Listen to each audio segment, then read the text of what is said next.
Imagine a world where entire civilizations were built on the blood, sweat, and tears of others. Where maps were redrawn, cultures were erased, and wealth flowed endlessly to foreign shores, leaving desolation in its wake. The story of colonialism isn't just one of ships and sails.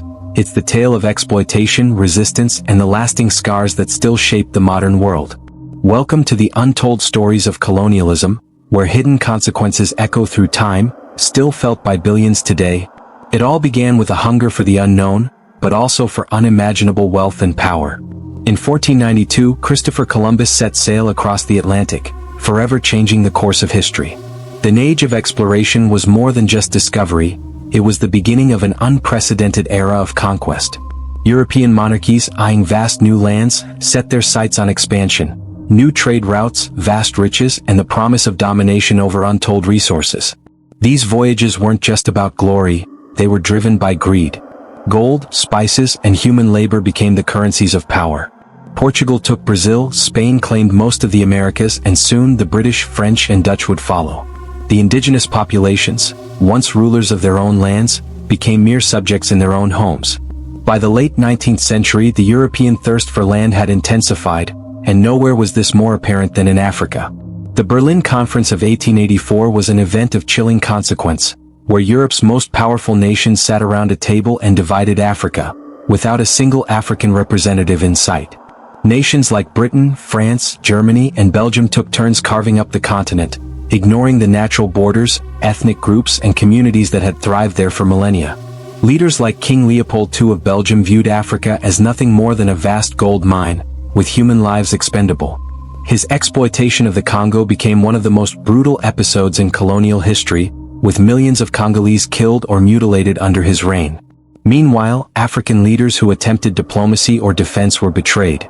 Ethiopia's Emperor Menelik II was one of the few who successfully fought back, defeating the Italians at the Battle of Adwa, a rare moment of resistance in a sea of subjugation. While colonial powers sent men like Cecil Rhodes, whose imperial ambitions in southern Africa paved the way for British control, resistance movements began to form.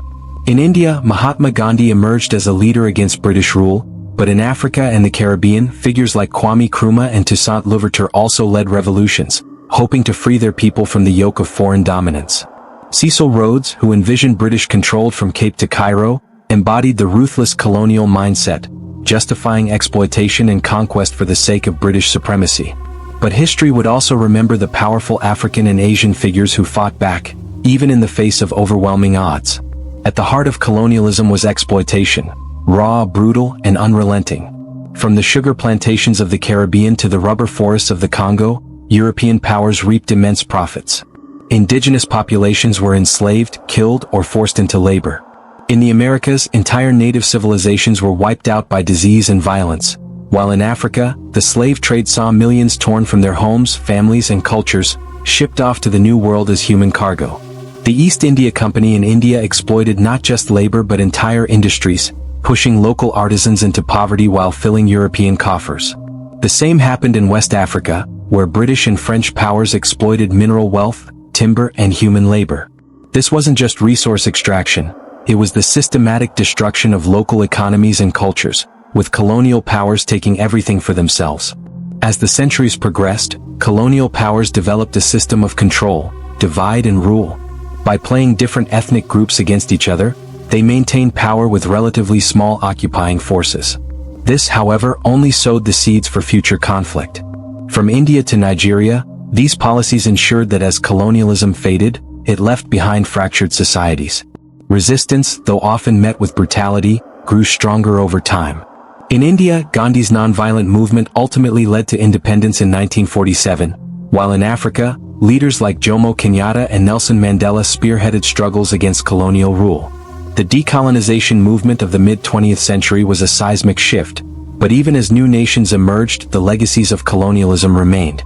As the colonial powers retreated, they left behind artificial borders, dividing ethnic groups and forcing rival communities together. Today, many of the world's conflicts, from Rwanda to Kashmir, can be traced back to colonial maps drawn in European boardrooms. In Africa, nations rich in resources are often still trapped in poverty, their economies shaped by the extractive industries of colonial times. But beyond economics, colonialism left a deep cultural scar. Languages, religions, and identities were forever altered. In some cases, entire cultures were wiped out. Modern debates about race, identity, and power are steeped in the legacies of colonialism, which continue to shape the world in ways many of us still don't fully understand. The scars of colonialism still run deep, influencing everything from modern borders to the struggles of post-colonial nations. Though the flags have long been lowered, the ghosts of colonialism are far from gone. Join us next time on World Historic Tales as we unravel the hidden stories of the past, stories that continue to shape our present.